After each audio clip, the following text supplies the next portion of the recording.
Hello， 大家好，我係 PT 啊。相信大家都知道爆旋陀螺 X 下一次嘅新商品將會喺3月28號發售啦。咁就有3隻嘅新陀螺。咁但係咧3月28號嚟而家咧都幾長嘅一段時間㗎。咁所以喺呢一段空窗期咧，呢個 channel 將會同大家做一個復刻系列，同大家回顧一下爆裂世代嘅陀螺。呢個系列嘅第一集將要介紹爆旋陀螺擊爆戰魂曾經嘅巔峰，就係神世代啦。而今集嘅主題就係神世代嘅主角蒼井把斗所使用嘅天帝武神。咁我哋先同大家簡短去介紹一下先啦。首先係零件嘅部分。咁今次神世代咧，每一隻陀螺都會有佢自己嘅神能力嘅。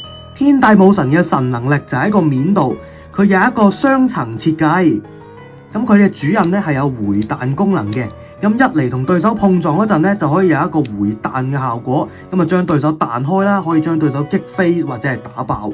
至於佢撞牆嗰陣咧，喺動畫都有試過撞牆，然後藉此回彈咧去做一個加速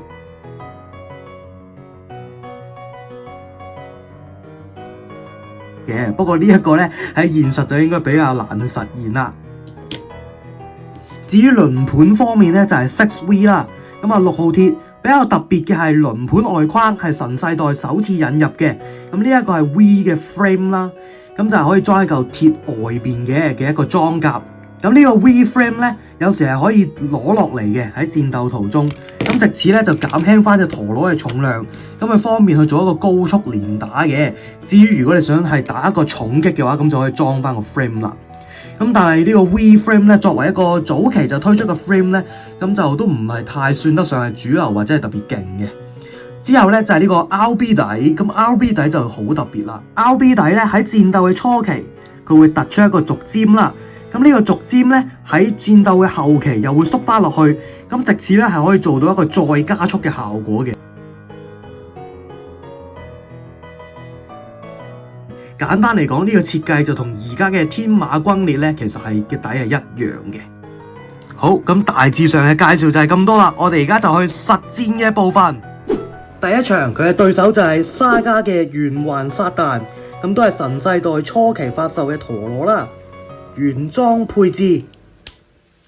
今日嘅對戰我哋會打3分制，咁持久勝利同埋衝擊勝利都係1分，至於擊爆勝利就係2分嘅。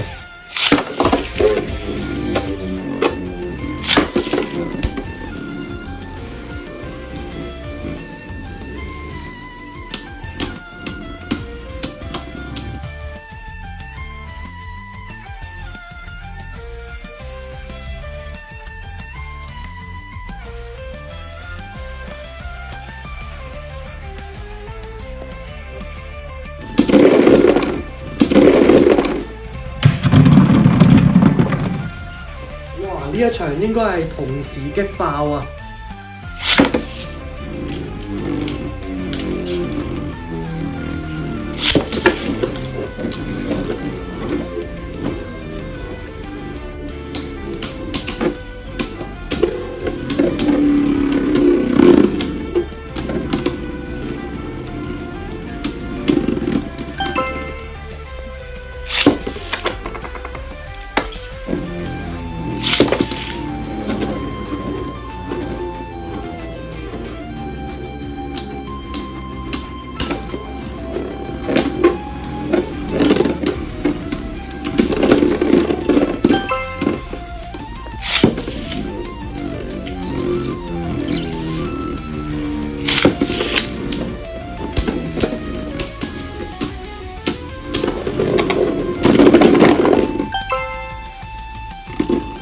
第二場嘅對手就係費利啊，佢嘅吸血魔龍。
下一場嘅對手係 Red Eyes 嘅傳說巨神左回轉模式。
跟住嘅對手係沙加嘅海船聖劍。